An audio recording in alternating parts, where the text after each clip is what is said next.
I'm Aaron. I'm 32 years old, and my own brother destroyed my son's most precious birthday gift right in front of him, laughing as my boy's heart broke. But what my father did moments later was somehow even worse. Before I tell you how a simple piece of wood led to the complete collapse of my family, and a promotion I never saw coming, do me a favor and let me know where you're watching from in the comments below. It's always amazing to see how far these stories travel. Alright, let's get into it. The scent that brings it all back is pine. Sharp, clean, and full of promises. Even now, 3 years later, when I'm in my workshop and the saw bites into a fresh plank, the dust kicks up and for a split second, I'm not here. I'm back in my father's oversized, sterile living room. I'm watching my son's face, lit up by 7 birthday candles, just moments before it all went wrong. Today, my son Leo is turning 10. In my hands, I'm holding his new gift. It's a detailed, hand-carved model of a spaceship, the Stardrifter 5, from his favorite comic book. Every panel, every tiny thruster, has been sanded smooth by my own fingers. I've spent the last 2 months on it, working late into the night after Leo's asleep, fueled by coffee and the thought of the look on his face when he sees it. This year, it will be different. This year, no one will ruin it. But my brain has other plans. The high-pitched whine of the rotary tool fades, and I hear a different sound. The sound of laughter. Cruel, dismissive laughter. My brother's laughter. Plays in my head like a movie I can't turn off. My brother, Evan, throws my son's birthday present against the wall, laughing while Leo cried in front of everyone. Our whole family was there, aunts, uncles, cousins. And my family just said, "Oh, come on. It's just a joke." But it wasn't. It was a message. A clear, brutal message to both me and my 7-year-old son. Then my father, Richard, stood up. He was a man who commanded silence without ever raising his voice. He slowly, deliberately, took off the heavy gold signet ring he never removed and slammed it down on the glass coffee table. The crack of metal on glass made everyone flinch. The room, which had been buzzing with awkward murmurs, went dead silent. Leo's sobs were the only sound left. And what my father said next, it didn't just shatter the moment. It shattered our entire family. He looked right at me, right past his crying grandson, and with ice in his voice, he delivered the final blow. I can still feel the weight of his words, and they had nothing to do with defending his grandson. He was defending the monster. As I stand here now, holding the Stardrifter 5, I run my thumb over the smooth canopy. I promised myself after that day that I would build a new life for Leo, a fortress where no one could hurt him like that again. And I did. I built it piece by piece, just like this ship. But what I didn't know was that the past wasn't done with me. An email arrived last week. A call to reconcile. They want back in. And I have a feeling they're not coming for forgiveness. They're coming because they found out I'm finally worth something. Let me take you back to that day. Leo's 7th birthday. It was supposed to be perfect. We were at my parents' house, which was always my mother Eleanor's preference. She liked to host. It gave her a sense of control, a way to stage manage the family so we all looked perfect from the outside. Their house was one of those modern marvels of glass and white marble that looked more like a corporate headquarters than a home. It was cold, impersonal, and the absolute worst place for a kid's birthday party. But Leo didn't care. He was 7. All he saw was a big space to run around in with his friends from school, and a mountain of presents in the corner. His excitement was a tangible thing, a bright light in that sterile house. My ex-wife and I had an amicable divorce a few years prior, and our custody agreement was simple. We always put Leo first. She was out of state visiting her own sick mother, so I was on my own for this one, determined to make it special. The centerpiece of it all was my gift. For 3 months, I had spent every spare hour in my cramped garage, which I'd converted into a makeshift woodshop. I was working a dead-end office job back then, a job my father had gotten me, and woodworking was my only escape, my only passion, and I had poured all of it into Leo's gift. It was a medieval castle, made entirely of hand-carved oak and birch. It had turrets, a working drawbridge, tiny handcrafted knights, and a dragon with scales made from inlaid walnut. It was the most ambitious thing I'd ever made. It was a piece of my soul. When the moment came, I brought it out. The kids gasped. Leo's eyes were as wide as dinner plates. He reached out a trembling finger and touched the drawbridge chain. "You made this, Daddy?" he whispered, his voice full of awe. "I did, buddy," I said, my heart swelling. Every piece. That was the moment they chose to arrive. My brother Evan, and my parents Richard and Eleanor. Always late. Always making an entrance. Evan, 5 years my senior, was the golden child. He worked with my father at his successful marketing firm, had the perfect wife, the perfect house, and a condescending smirk that he wore like a badge of honor. He was everything my father valued. Pragmatic, ruthless, and wealthy. I was the artistic one, the disappointment. Evan sauntered in, a drink already in his hand. He glanced at the castle, his eyes scanning it with bored disdain. "Still playing with blocks, Aaron?" he said, just loud enough for me to hear.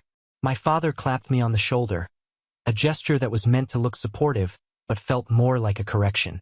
"It's a nice hobby, son," he said, his voice laced with that familiar tone of faint amusement. "Keeps you busy." My mother, Eleanor, just smiled her placid, everything is fine smile. "It's quaint, dear," she said, before immediately changing the subject to a recent promotion Evan had received. She was the family peacekeeper, which really meant she was an expert at ignoring anything unpleasant and sweeping dysfunction under the rug. Her primary goal was maintaining the illusion of a perfect family, no matter the cost to those within it. Leo, oblivious, was already lost in his new world. He was setting up the knights on the battlements, making quiet roaring sounds for the dragon. His joy was so pure, so complete. For a few minutes, I let myself believe that maybe, just this once, things would be okay. I should have known better. With my family, the storm was always just over the horizon, and it was about to make landfall right in the middle of my son's birthday party. The breaking point came, as it always did, disguised as a joke. After the cake and the singing, Leo had carefully placed his wooden castle on the low marble coffee table. He wanted everyone to see it. He was so proud.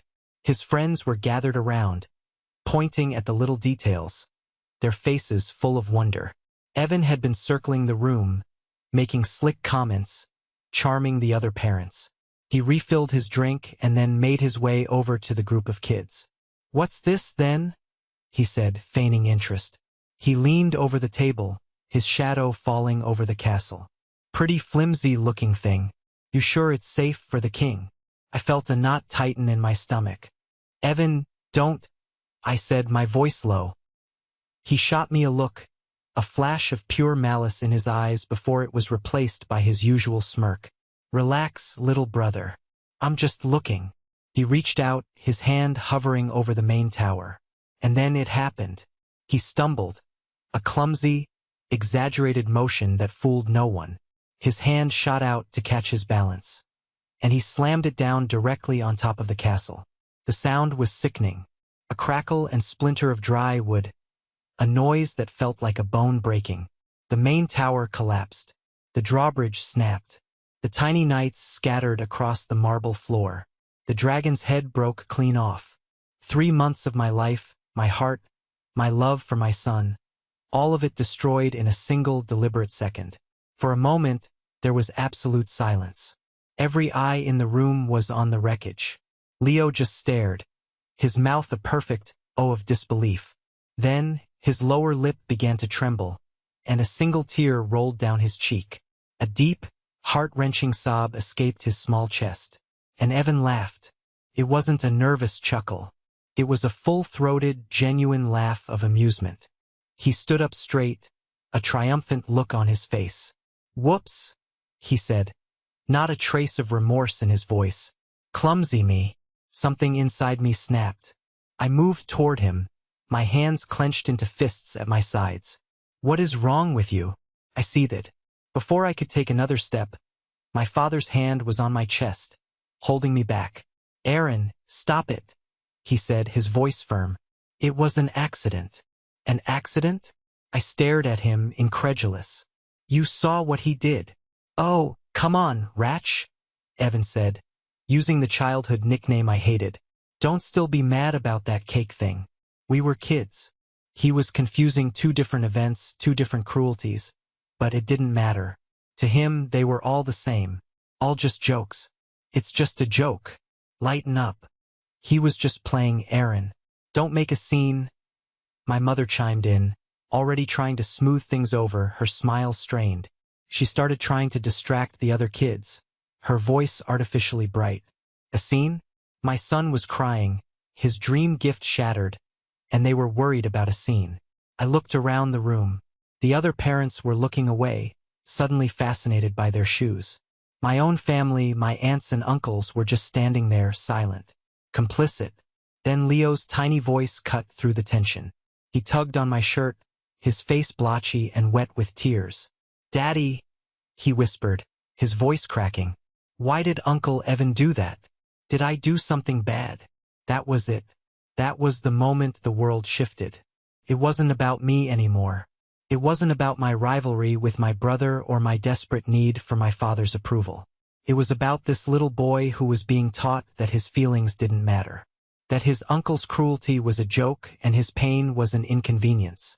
I looked from Leo's innocent, confused face to my family's cold, dismissive one, and I knew this place was not safe for my son. We were done. I didn't say another word. I knelt down, gathered my sobbing son into my arms, and held him tight. "No, buddy," I whispered into his hair, my voice thick with emotion. "You did nothing bad. Nothing at all. We're going home." I picked him up and walked out. I didn't look back. I could feel their eyes on me, a mixture of annoyance and disbelief. I didn't care. As I buckled Leo into his car seat, he was still crying softly. I handed him the dragon's broken body, the one piece I had instinctively scooped up from the floor. He clutched it like a lifeline. The drive back to my small, rented house was silent. The silence of a decision being made. A decision hardening from a desperate impulse into an unshakable resolve. When we got home, I put Leo to bed. He fell asleep exhausted, still holding the broken dragon. I waited until midnight, then I drove back to my parents' house. The party guests were long gone. The lights were still on. I let myself in with my old key. They were in the living room, Richard, Eleanor, and Evan having a nightcap. The wreckage of the castle was gone, swept away, as if it never existed. "There you are," my mother said, a tone of relief in her voice. "We were worried. You just stormed out." "He overreacted," Evan said, swirling the amber liquid in his glass. "He's always been too sensitive." My father was silent, watching me. He was the judge, the jury, and I always felt like the one on trial. "I came to say goodbye," I said, my voice flat and empty of the rage I felt earlier. It was something colder now. Eleanor scoffed lightly. "Aaron, don't be so dramatic. You'll feel better in the morning." "No," I said, looking directly at my father. "I'm done. We're done. I will not raise my son in a family where his feelings are a joke and cruelty is entertainment. I will not have him look up to a man like Evan, or be taught that your approval is the only thing that matters." I glanced at my mother. "And I won't have him learn that keeping the peace means letting the bullies win." Richard's jaw tightened. This was not how things were supposed to go. I was supposed to come back, apologize for making a scene, and things would go back to normal. That was the family script. I had just thrown the script into the fire. "You're making a huge mistake," he said, his voice low and dangerous. "You have a job at my company, a life we provided for you." It was a threat, a reminder that my salary, my very stability, was tied to him. "You can keep the job," I said. The words felt liberating, terrifying. "I'll be out of my office by the end of the day tomorrow." For the first time, Evan looked genuinely shocked. I had just voluntarily given up the one thing he thought I was clinging to. "Don't come crawling back when you can't pay your rent," Richard warned. I just nodded. "Goodbye." I turned and walked out, leaving them in stunned silence. The next morning I packed 2 suitcases for me, 2 for Leo. I took my tools from the garage, the only things that felt truly mine. I found a small, dingy apartment above a laundromat on the other side of town. It was a shoebox compared to the house I was leaving, but it felt like a palace. Felt safe. As Leo and I stood in the empty living room, the smell of bleach and damp clothes drifting up from downstairs, he looked up at me. "Is this our new home, Daddy?" I knelt down and looked him in the eye. "Yes, it is. It's our new castle." He held up the broken dragon. "Can you fix him?" I took the small wooden figure from his hand and nodded, a lump forming in my throat. "Yes, buddy," I said. "I can fix him. We're going to fix everything." It was a promise to him and to myself. And as I stood there, with nothing but a few bags and a broken wooden dragon, I had never felt more terrified or more free in my entire life. The first 6 months were brutal. The freedom I felt on that first day was quickly replaced by the crushing weight of reality. My savings dwindled with alarming speed. The apartment was small, the walls were thin, and the constant hum of the dryers below became the soundtrack to our new life. I took on any work I could find. Stocking shelves at a grocery store overnight, delivering pizzas, assembling flat-pack furniture for people who had homes that felt a million miles away from my own. I was exhausted, physically and emotionally. More than once, I'd sit in my car after a 14-hour day, look at my calloused hands, and hear my father's voice in my head. "Don't come crawling back when you can't pay your rent." The temptation was there, a dark whisper in the back of my mind. It would be so easy to just give up, to go back, to accept the comfortable cage I had left. But then I would go inside and I'd see Leo. He never complained. He adapted with the kind of resilience that only children possess. He thought living above a laundromat was an adventure. He did his homework at our small kitchen table, and in the evenings we would work on fixing the wooden dragon together. That little broken toy became our project, our symbol. My passion for woodworking was the one thing that kept me sane. I didn't have a garage anymore, so I worked on my tiny, rickety balcony, carving small animal figures out of scrap wood I'd find. It wasn't much, but it was mine. One afternoon, while walking home, I took a different route and stumbled upon a place I'd never seen before. It was an old brick building with a faded sign that read, "Samuel's Fine Woodcraft." The windows were dusty, but through them, I could see the hulking shapes of lathes and planers. A scent of sawdust and varnish hung in the air, a smell that felt like coming home. On an impulse, I pushed the door open. A bell jingled. The inside of the shop was a chaotic wonderland of wood. Planks of cherry, oak, and maple were stacked to the ceiling. Half-finished chairs and cabinets stood like silent sentinels. And in the middle of it all was a man who looked as old and sturdy as the oak trees he worked with. He had a shock of white hair, a face mapped with wrinkles, and hands that were thick and gnarled but moved with a surprising grace as he guided a piece of wood over a sander. He shut off the machine and looked at me over the top of his glasses. "Can I help you?" he asked, his voice a low rumble. I was just looking," I stammered, feeling like an intruder. "You have a beautiful shop," he grunted, wiping his hands on a rag. "It's a messy shop. What do you do?" "I'm a woodworker," I said, then immediately felt foolish. "I mean, as a hobby." He eyed me up and down. "Let me see your hands." I held them out. They were a mess, pizza grease under the nails, a fresh splinter from a packing crate, but also the telltale calluses of someone who handled tools. He took my hand, his grip surprisingly strong, and turned it over. He ran his thumb over the hardened skin on my palm. He looked from my hands to my eyes, and I felt like he could see right through the exhausted pizza guy and into the desperate artist underneath. "These aren't the hands of a hobbyist," he said, his expression unreadable. "And they're not the hands for packing boxes. This hand isn't for closing up other people's dreams. It's for building them." He pointed with his chin to a broom in the corner. "The floor needs sweeping. You can start tomorrow. 7 a.m. We'll see if you're any good." I was so stunned, I could barely speak. I can't pay you for lessons." He waved a dismissive hand. "You'll work for it. You sweep, you stack, you learn. Now get out of here, you're letting the cold in." That man was Samuel. And he didn't just give me a job. He gave me a lifeline, He became the mentor I never had, the father figure I always craved. He was tough, demanding, and brutally honest. He broke down everything I thought I knew and built it back up, stronger and better.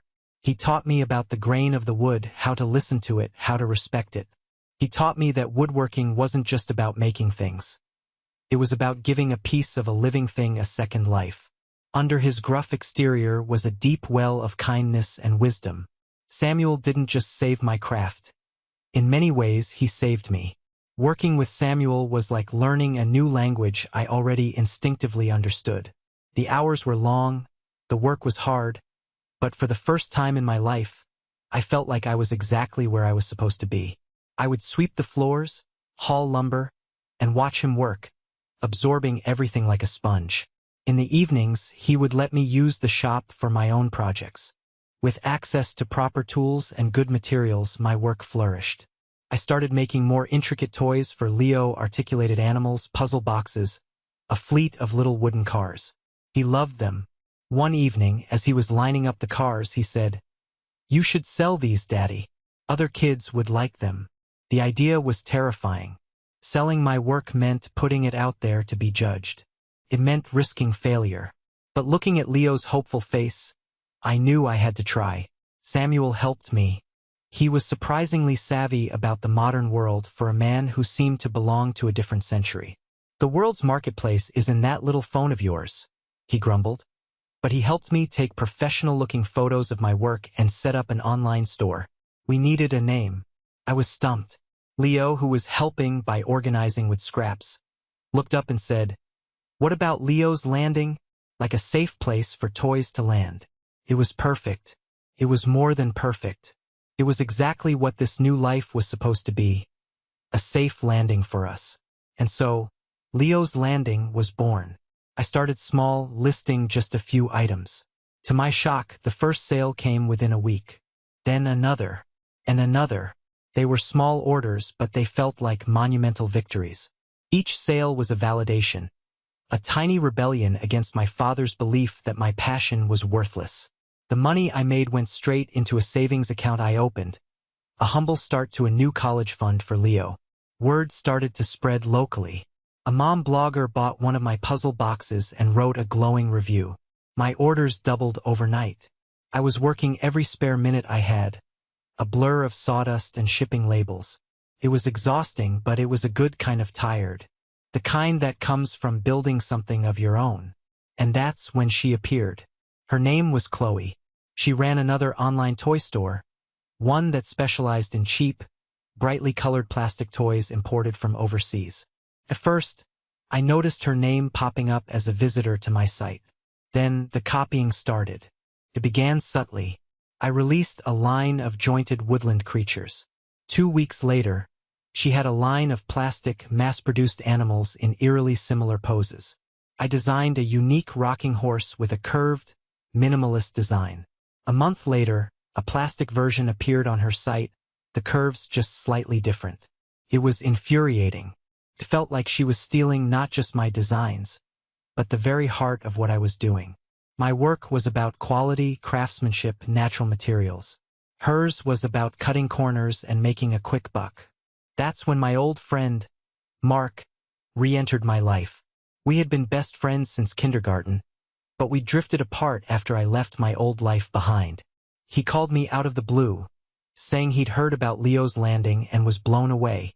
He sounded so genuinely happy for me. "Man, this is incredible," he said over the phone. "You finally did it. You turned your hobby into a real business. How's it going? What are you working on next?" His support felt like a balm on my stressed-out soul. I was so isolated, and having my old friend back felt good. I told him everything. I told him about my frustrations with Chloe. I told him about my plans for a new, big project I was designing for the big annual artisan craft fair. It was my chance to make a real name for myself. I was so naive. I was so desperate for an ally that I didn't see the flashing red warning signs.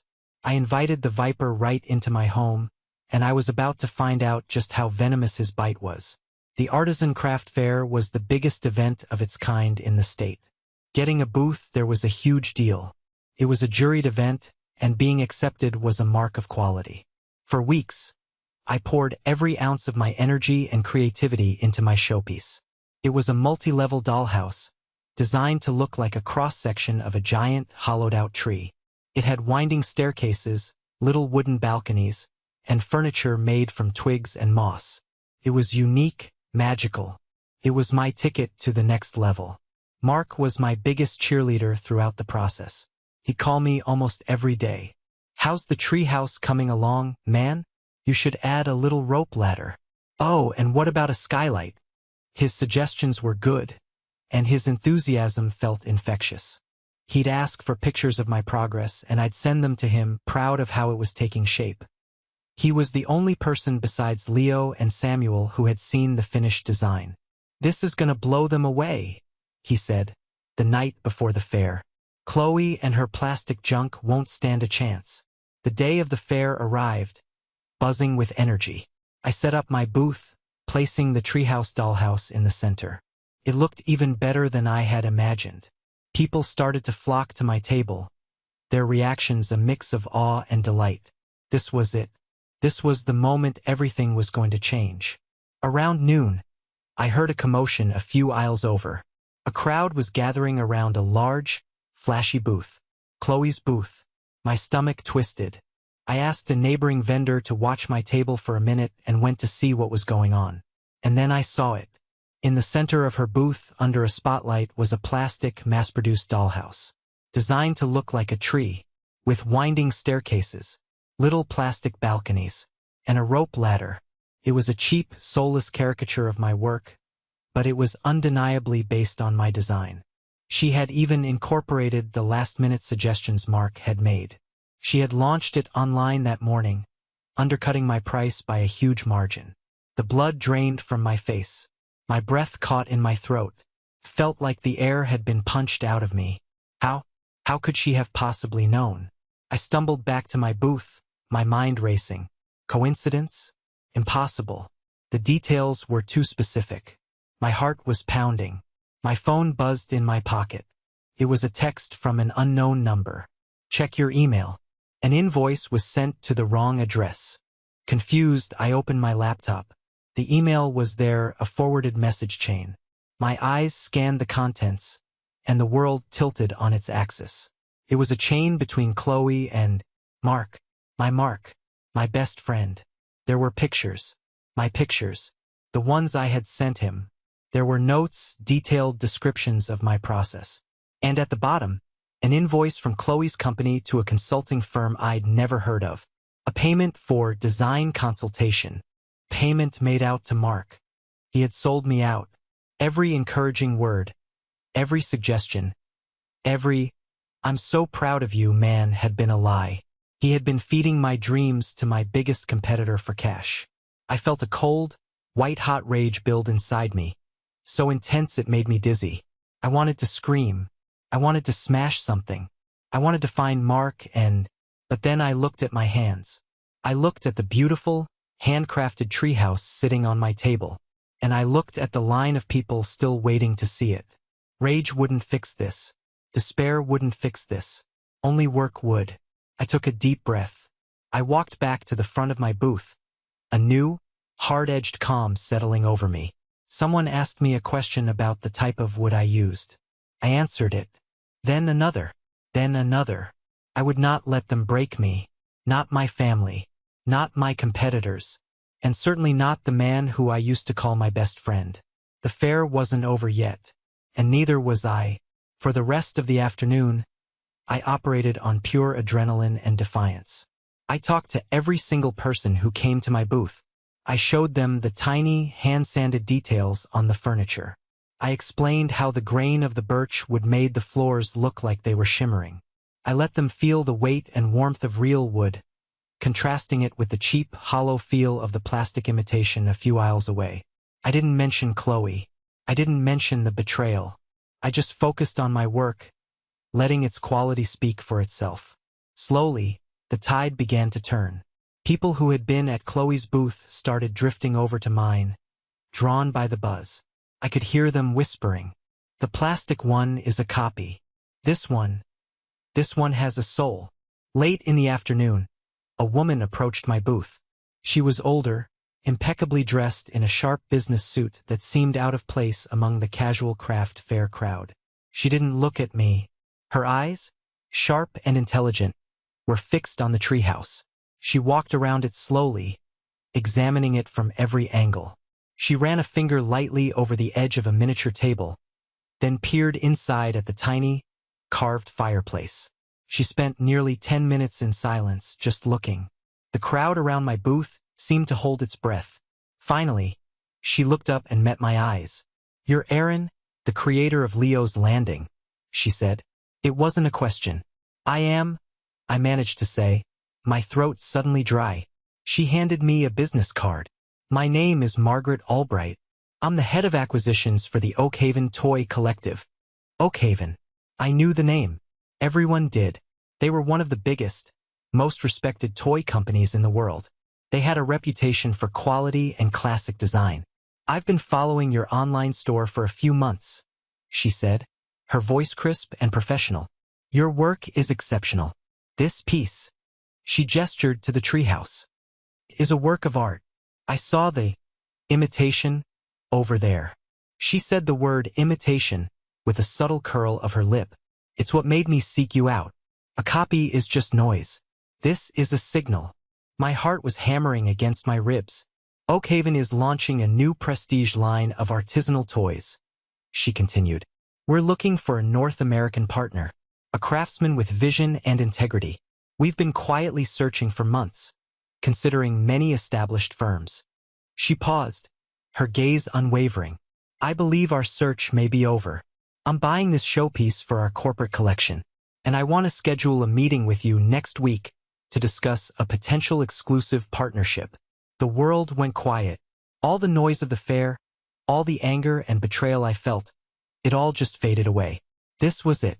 This was the validation I had been working for, fighting for. It wasn't just a sale. It was a life-changing opportunity, handed to me by someone who saw the true value in what I did. I shook her hand, my own hand trembling slightly. I would be honored, Mrs. Albright.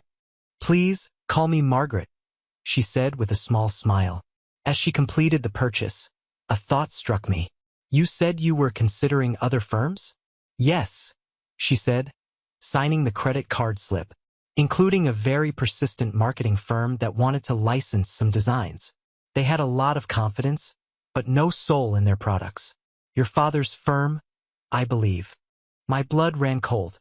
My father's company had been competing for the same prize, and they had lost. To me, little did I know, this incredible victory was about to set me on a direct collision course with the past I had tried so desperately to escape. The week after the craft fair was a whirlwind. News of Mrs. Albright's purchase and Oakhaven's interest spread like wildfire through the small community of artisans. My online sales exploded. I had to temporarily stop taking new orders just to keep up.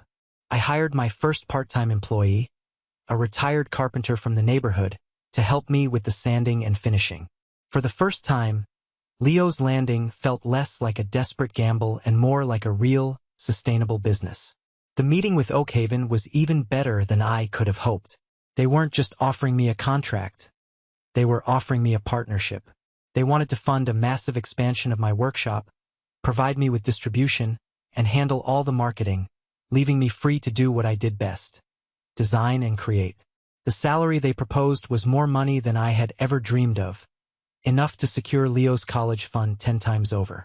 It was the ultimate promotion, from a struggling craftsman to a recognized brand. But more importantly, they respected my vision. They wanted to protect it. Amidst this chaos of success, the email arrived. The sender was my mother, Eleanor. The subject line simply read, "Family." My finger hovered over the delete button. I hadn't spoken to any of them in nearly 3 years, aside from a few stilted holiday texts for Leo's sake. I had no desire to reopen that wound, but curiosity, that old treacherous feeling, got the better of me. I clicked it open. "Dearest Aaron, I know it has been a long time, too long. Your father and I have been hearing the most wonderful things about your business. A little bird told us about your success at the craft fair. We are so incredibly proud of everything you've accomplished. It's clear you've found your footing. We were wrong to let so much time pass. Family is too important. Your brother Evan misses you and his nephew. We all do. We would love to see what you've built. Perhaps we could visit your new workshop this Saturday? Let's put the past behind us. Love, Mom. I read it 3 times. The words were so smooth, so reasonable. Proud of you. Family is important. Put the past behind us. It sounded like everything I had once longed to hear, but it felt hollow, calculated. The timing was too perfect. They had ignored me for 3 years while I was struggling, delivering pizzas and barely making rent. Now that Oakhaven was knocking on my door, now that my name was in a press release, suddenly they were proud. A part of me, the little boy who still craved his parents' approval, wanted to believe it. But the man who had fought his way here knew better. Before I could reply, my phone rang. It was my Uncle Robert, my father's younger brother. He was a quiet man, a decent man who had always been caught in my father's shadow. "Aaron? It's Rob," he said, his voice low and urgent. "I heard your mother was reaching out. I need to tell you something. I was at their house for dinner last night. Your name came up. Eleanor was on the phone with your Aunt Carol. I heard her. She said, yes, it's a lovely little hobby for him, but it's mostly just luck. He's still just playing with toys. Then she said that now you were getting some attention, it was important for the family to guide you and make sure you didn't get in over your head. Aaron, they're not coming to celebrate you. They're coming to control you." I squeezed my eyes shut, a bitter taste in my mouth. "Thanks, Uncle Rob," I said quietly. "I appreciate you telling me." I hung up the phone and looked back at the email. My mother's words, "We are so proud," mocked me from the screen. It was all a lie, a beautifully crafted, manipulative lie. Fine. They wanted to visit my workshop? They wanted to see what I've built? Okay, I'll show them. I typed back a short reply. Saturday at 2 p.m. works. See you then. The trap was set. But this time, I wasn't the one who was going to walk into it. Saturday arrived. A gray, overcast day that perfectly matched my mood. The new workshop was my sanctuary. It was 3 times the size of Samuel's old place, filled with gleaming new equipment paid for by the Oakhaven Advance. The scent of pine, cherry, and fresh-cut oak filled the air. This was the kingdom I had built, not with an inheritance or a family connection, but with my own 2 hands. At precisely 2 p.m., a sleek, black sedan pulled up outside. My father, mother, and Evan got out. They looked out of place, their expensive clothes a stark contrast to the rustic industrial neighborhood. They walked in, and for a moment, they just stood there, taking it all in. I could see the genuine surprise on their faces. This was far more than the little hobby shop they had imagined. "Aaron," my mother said, breaking the silence, her voice oozing with false warmth as she rushed forward to hug me. I stood stiffly, not returning the gesture. "Oh, this is just incredible. We had no idea." "It's bigger than I expected," my father admitted, his eyes scanning the equipment, calculating the cost. It was the closest he could come to a compliment. Evan, however, had already recovered his swagger. He strolled through the workshop, running a dismissive hand over a stack of perfectly sanded maple boards. "Not bad, little brother," he said, his tone dripping with condescension. "Made a real business out of playing with blocks. Who knew?" He picked up a small, carved fox from a workbench. "So, what's the plan? Sell a few of these trinkets and then get a real job?" I ignored him, my focus on my father. "What do you want?" I asked, my voice even. Richard looked taken aback by my directness. He was used to being in charge, to setting the tone. "What do you mean?" "We came to see you, to celebrate your success. Your mother said it's time to put the past to rest." "Is it?" I asked, turning to my mother. "Is that what you were telling Aunt Carol on the phone the other night? That my success was just luck, and that you needed to guide me?" Eleanor's smile froze on her face. A flicker of panic crossed her eyes before she composed herself. I don't know what you're talking about." Robert must have misunderstood. "He didn't misunderstand," I said, my voice dropping lower. He just finally decided to stop being a silent witness to your lies. The air in the room grew thick with tension. The polite facade was cracking. Evan scoffed. Oh, here we go again. Saint Aaron, the martyr. Can't you just accept that we're happy for you? Or is your ego so fragile that you have to invent conspiracies? My ego? I took a step closer to him, and for the first time he looked uneasy. My ego wasn't the one that smashed a 7-year-old's birthday present. My ego wasn't the one who laughed while he cried. For God's sake, are you still on about that? Evan threw his hands up in exasperation. It was 3 years ago. It was a stupid toy. It was a piece of my heart that you broke to make yourself feel big. I shot back, my voice rising. And it wasn't a toy to him. It was a promise. A promise that you and everyone else in this family broke. My father finally stepped in, his voice taking on the booming, authoritative tone he used to shut down arguments. That's enough. All of you. Aaron, we are here to extend an olive branch. Your business is growing. You're going to need guidance. Real business experience. Evan and we can help you. We can make Leo's Landing a part of the family firm. We can protect you. There it was.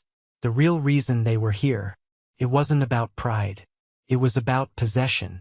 They saw something valuable and they wanted to absorb it, to own it, to put their name on it. Protect me. I let out a short, bitter laugh. The only thing I ever needed protection from was you. Just as Richard was about to retort, the door to the workshop chimed. All heads turned. Standing in the doorway, looking elegant and powerful in a crimson coat, was Margaret Albright. She smiled warmly when she saw me.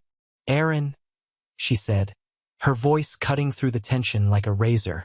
I hope I'm not interrupting. I was just in the neighborhood and wanted to drop off the final contract drafts. My family stared, speechless. They had no idea who she was, but her air of authority was unmistakable. I smiled, a real, genuine smile. Margaret, you're not interrupting at all. In fact, your timing is perfect. Come in. There are some people I'd like you to meet.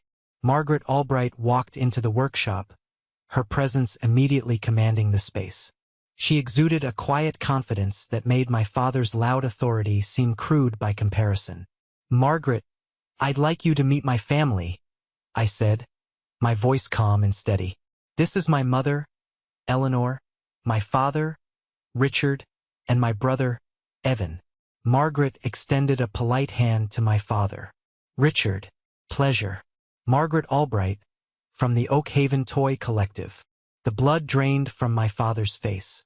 I saw his eyes widen in recognition, and his hand, which had started to reach for hers, faltered for a split second. Evan's smug expression vanished, replaced by one of stunned confusion. My mother just looked back and forth between them, trying to understand the sudden shift in the room's dynamics. Oak Haven, Richard finally managed to say, his voice a little hoarse as he shook her hand. Of course, I know your company well. My firm submitted a proposal to you a few months back for a licensing partnership. Ah, yes, Margaret said, retracting her hand. Her tone was professionally pleasant, but her eyes were sharp. I remember the proposal. Very thorough. There was a subtle emphasis on the word that made it clear it was not a compliment. She then turned her full attention back to me, dismissing them as if they were no longer in the room. She handed me a thick portfolio. Here are the finalized contracts, Aaron. The board was unanimous. They are thrilled. The funding for the workshop expansion will be wired Monday morning, and the press release announcing our exclusive partnership with Leo's Landing goes out on Tuesday. Every word was a hammer blow, dismantling my father's world right in front of him. Exclusive partnership. Workshop expansion. Press release. Evan stared at me, his mouth slightly agape.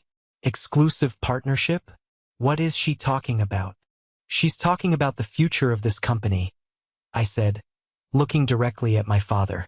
A future that I built. On my own. Margaret, ever the consummate professional, seemed to sense the underlying drama and decided to deliver the final, devastating stroke. She looked at my father with a polite, almost pitying smile. You know, Richard, it's a competitive market. We considered dozens of partners for our new artisanal line.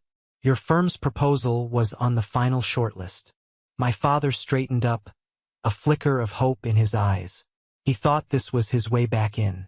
But ultimately, Margaret continued, her voice turning crisp and decisive, it lacked a certain something, a vision, an authenticity. We were looking for a true craftsman, not just a marketing angle. Then we found Erin. She placed a hand lightly on my shoulder, a gesture of alliance that was unmistakable. We found the soul we were looking for. The choice, in the end, was not difficult at all. Leo's Landing was simply in another league. Silence. A deep, profound, and utterly satisfying silence. The look on my father's face was something I will never forget. It wasn't anger. It was a complete and total collapse of his entire worldview. He, Richard, the titan of industry, had been beaten. Not by a rival corporation, but by his own son. The artistic, sensitive, disappointing son he had written off years ago. And he had been beaten in a fair fight he didn't even know he was in. Evan looked like he had been slapped. His entire identity was built on being the successful one, the heir apparent. In that moment he was nothing, just the brother of the man Oakhaven had chosen. My mother looked utterly lost. Her carefully constructed reality, the one where her husband was all-powerful and her eldest son was the star, had just been vaporized. I felt calm. There was no surge of triumph, no desire to gloat, just a quiet, profound sense of peace. The war was over, and I hadn't just won. I had rendered the entire conflict irrelevant. I wasn't fighting for their approval anymore. I had achieved something far more valuable, my own. After signing a few preliminary documents, Margaret made a graceful exit. She gave my family a polite nod, shook my hand warmly, and said, "I'll call you Monday, Erin. Welcome to the Oakhaven family."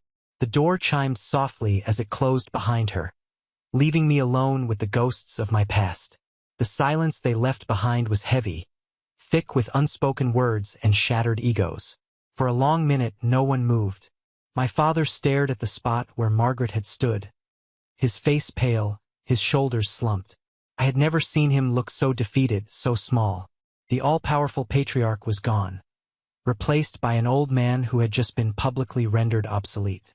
My mother was the first to speak, her voice trembling slightly as she tried to glue the pieces of their world back together. "Well, Erin, that's wonderful news. We had no idea you were aiming so high." It was a desperate attempt to reframe the narrative, to pretend they had been on my side all along. I didn't answer. I just looked at her, my expression unyielding, and her words trailed off into a pathetic silence. Evan, for his part, was completely deflated. The smirk, the arrogance, the condescending attitude, it was all gone. He just leaned against a workbench, looking at the floor, running a hand through his hair. He looked lost. The golden child had lost his shine. Finally, my father moved. He walked over to a display of my smaller toys, the carved foxes, the jointed bears. He picked one up, turning it over and over in his hands, as if seeing my work for the first time. "All these years," he said, his voice barely a whisper. "All these years, I thought this was just a waste of time, a distraction from a real career." He looked up at me, his eyes filled with a confusing mix of emotions I couldn't decipher. I didn't understand. "No," I said, my voice devoid of anger, filled only with a quiet finality. "You didn't want to." There was nothing left to say. The power dynamic had been permanently and irrevocably altered. They hadn't come here to celebrate me. They'd come to claim a piece of my success.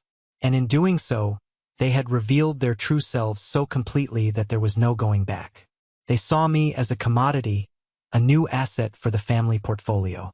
But I wasn't for sale. Not anymore.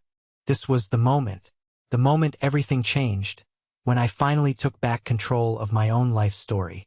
Thank you for staying with me to this point. You have no idea how much it means. If you've been on this journey with me, please help me out by liking this video and commenting the number 1 down below, just so I know you're here with me. It doesn't just help more people find this story. It lets me know that my experiences, my struggles, might mean something to someone else out there.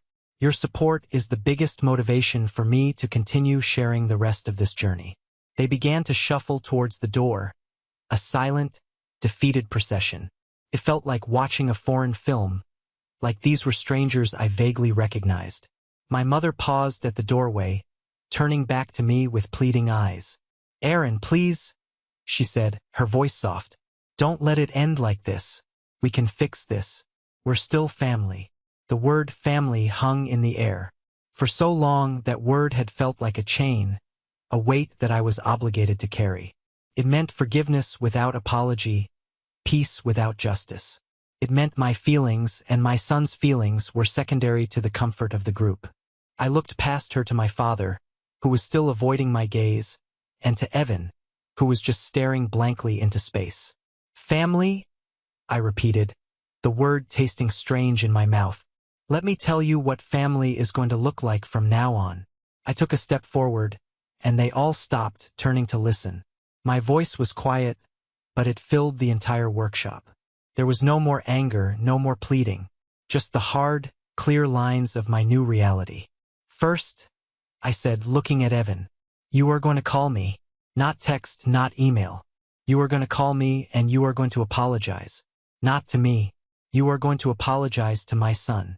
You are going to tell him that what you did was cruel, that it was not a joke, and that it was your fault, not his. You will do this because he deserves to hear it, not because you want something from me." Evan flinched, but he nodded slowly. "Second," I turned to my mother, "you will stop lying. You will stop pretending everything is fine. You will stop trying to keep the peace by sacrificing my son's well-being.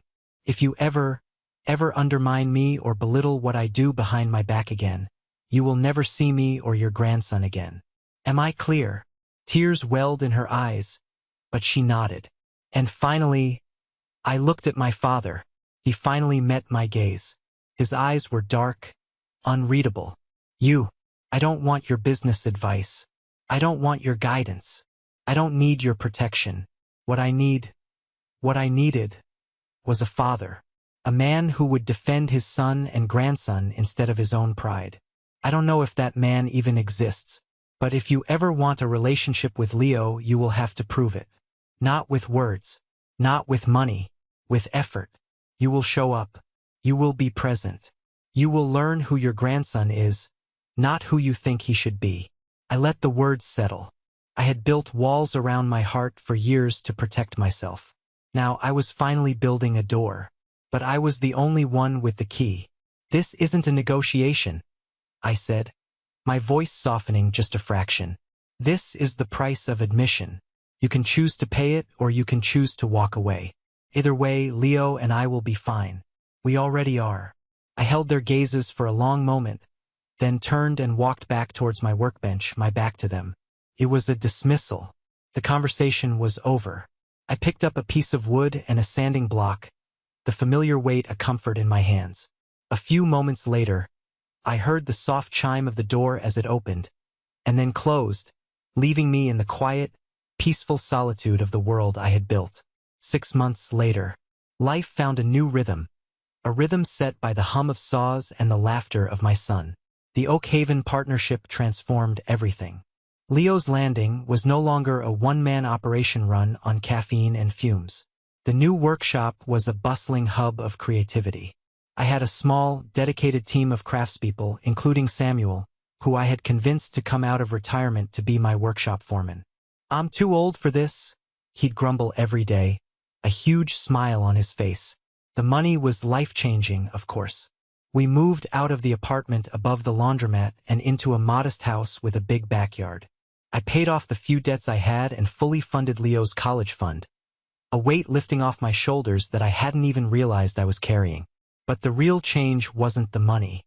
It was the peace, the absence of drama, the feeling of waking up every morning knowing that my world was stable, safe, and mine. Leo thrived. He was doing well in school, had a great group of friends, and was becoming a talented little artist in his own right. He spent hours in the workshop with me, not just watching, but creating his own little projects at a workbench I had built just for him. The shadow of that disastrous birthday party had finally begun to fade. My family, for the most part, had kept their distance. It was a fragile, unspoken truce. My mother sent polite, superficial texts. My father remained silent. And then one day a package arrived. It was addressed to Leo. There was no return address. I opened it cautiously. Inside, nestled in tissue paper, was a beginner's wood carving set, with whittling knives, safety gloves, and a block of soft basswood. And underneath it all was a letter. The handwriting was messy, almost childish. It was from Evan. I sat down with Leo and read it to him. Dear Leo, I don't expect you to understand this, and I don't deserve for you to. What I did at your 7th birthday party was the meanest thing I have ever done. It wasn't a joke. It was cruel. I was jealous of your dad, of his talent, and of how much he loved you. I broke your castle because I was a broken person. It was my fault, not yours. You did nothing wrong. I am so sorry. I know sorry is just a word. My therapist says I need to make amends, not just apologize. I don't know how, but I saw this carving set and I thought of you and your dad. Maybe one day you can show me what you make. Sincerely, Uncle Evan. Leo was quiet for a long time after I finished reading. He looked at the carving set, then at the letter, then at me. He's sad. Isn't he, Daddy? Leo asked, his voice full of a simple, profound empathy that only a child can possess. Yeah, buddy, I said, my throat tight. I think he is. Can we keep the tools? He asked. Of course, I said. Do you want to write back to him? Leo thought for a moment. Not yet, he said. But maybe one day. It wasn't forgiveness. Not yet. But it was a start. It was a single, shaky step on a long road. The next weekend, I took Leo to the park. While he was playing with his friends, I saw a familiar figure standing by a tree on the edge of the field. It was my father. He was just watching, his hands in his pockets, keeping his distance. He didn't approach. He didn't call out. He just watched his grandson play, a lonely, solitary figure. When Leo's game was over and we started to walk home, he was gone. He had shown up. It was the smallest possible effort, but it was more than he had given me in years. The ground, frozen for so long, was beginning to thaw. My father's silent appearances became a strange new routine. Every few weeks I'd see him, at the edge of Leo's soccer games, in the back of the auditorium during a school play. He never approached me. He never spoke. He was just there, a ghost haunting the edges of our happy life. I didn't know what to make of it. It was unsettling, but it was also, as I demanded, an effort. A clumsy, silent, awkward effort. One evening, Uncle Robert came over for dinner. He had become a regular, welcome presence in our lives. He was wonderful with Leo, teaching him chess and telling him old, silly family stories that didn't involve pain. After Leo had gone to bed, Rob and I were sitting on the back porch watching the fireflies. I saw Richard at Leo's game last week, Rob said quietly, swirling the ice in his glass. I know, I said. He's been doing that for a few months now. Rob sighed, a heavy, weary sound. He doesn't know how to talk to you, Aaron. He never has. He doesn't have the tools. He had them for Evan, I said, the old bitterness creeping into my voice. No, he didn't, Rob said, turning to look at me, his expression serious. He just had a script for Evan, the successful son, the heir. That was a role he understood because it was the role that was forced on him. He doesn't have a script for you. You're the artist, the one who got away. He took a long sip of his drink. Do you know what your father wanted to be when he was young? I shook my head. A businessman, I assume, like his father. Rob let out a short, sad laugh. No, not even close. Your father, he was an incredible painter. Truly gifted. He won scholarships. He was accepted into one of the best art schools in the country. He wanted to spend his life painting landscapes. I stared at him, trying to process this image of my pragmatic, ruthless father as a young, aspiring artist. It felt like trying to imagine a rock wanting to fly. "So what happened?" I asked. "Grandfather happened," Rob said, his voice hardening. "Our father. He was a hard man. Harder than Richard ever was. He saw art as a weakness, a frivolous waste of time. He told Richard that if he went to art school, he would be disowned. No support, no family, no inheritance. He would be cut off completely. Grandfather told him his duty was to the family business, to make money, to be a man." The story settled over me, heavy and suffocating. "So Richard gave it up," Rob continued. "He packed away his canvases and his paints, went to business school, and became the man his father wanted him to be. He buried that part of himself so deep, I don't think he even remembers it's there. But it is. And then you came along. His son. The artist. Everything he wasn't allowed to be. And instead of nurturing it, he tried to crush it. Because seeing you succeed at what he was forced to fail at, I think it was just too painful for him to bear. It wasn't an excuse. It didn't wash away years of cruelty and neglect. It didn't forgive him for what he let happen to Leo. But it was an explanation. A heartbreaking, tragic explanation. The cruelty he had shown me wasn't just about me. It was about him. It was the ghost of his own murdered dream. He wasn't just my father. He was a victim of his own father, a man who had passed down his trauma like a cursed family heirloom. And I finally understood. The cycle hadn't started with me, but I was the one who was going to end it.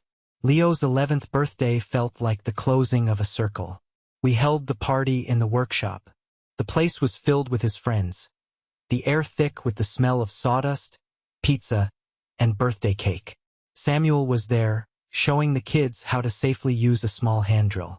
Uncle Robert was leading a very serious game of chess in the corner. It was loud, chaotic, and perfect. I had extended an invitation to my parents and Evan. I didn't do it for them. I did it for me and for Leo. It was a test. A way to see if any of the fragile seeds of change had taken root. Evan came alone. He looked different. Thinner, quieter. The arrogant swagger was gone, replaced by a hesitant uncertainty. He gave Leo a small, awkwardly wrapped gift and then just stood by the wall watching. He didn't try to force conversation. He just observed. Later, I saw Leo go up to him and show him a small, lopsided bird he had carved from the basswood block Evan had sent him. Evan knelt down, and for the first time, I saw him really look at my son. He listened, and he smiled a small, sad, genuine smile. My parents arrived last.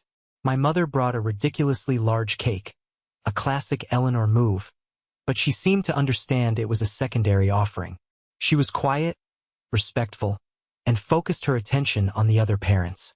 My father stood by the door for a long time, just as he had at the soccer games, an outsider looking in. Finally, he walked over to me. He was holding a long, flat, rectangular gift. "For Leo," he said, his voice gruff. I took it from him. "You can give it to him yourself," I said gently. He shook his head. "No, this is for both of you." Later, after the guests had gone and the workshop was quiet again, Leo and I opened the gift. Inside was a professional-grade art easel, and next to it, a beautiful wooden box filled with a complete set of oil paints, pristine brushes, and a stack of blank canvases. There was no card. There didn't need to be. I looked at the gift, then at the memory of my father standing in the doorway of this place I had built, a place of creation and passion. He hadn't just given his grandson a gift. He was trying to give him back the dream that had been stolen from him half a century ago. He was trying to give Leo the opportunity he never had. The cycle was broken. The healing wasn't complete. The family wasn't magically fixed. There were still scars, still memories that would ache on cold days. But it was no longer a story of pain. It had become a story of possibility. I stood there with my son, in the heart of our sanctuary, and I realized that building something new is always harder than breaking something old. It takes more time, more patience, more love. We had taken the broken pieces of our past, and we hadn't just fixed them. We had used them to build a better, stronger, and more beautiful future. And that was a masterpiece in itself. Thank you so much for listening to my story. I hope it reached you in some way wherever you are. It's been a long journey, and sharing it helps make sense of it all. Have you ever had to break a cycle in your own family or your life? It can be a lonely road, and I'd be honored to hear about your own experiences. Please feel free to share your story in the comments below. And if you'd like to hear more, don't forget to like this video and subscribe so you don't miss what comes next. Take care of yourselves.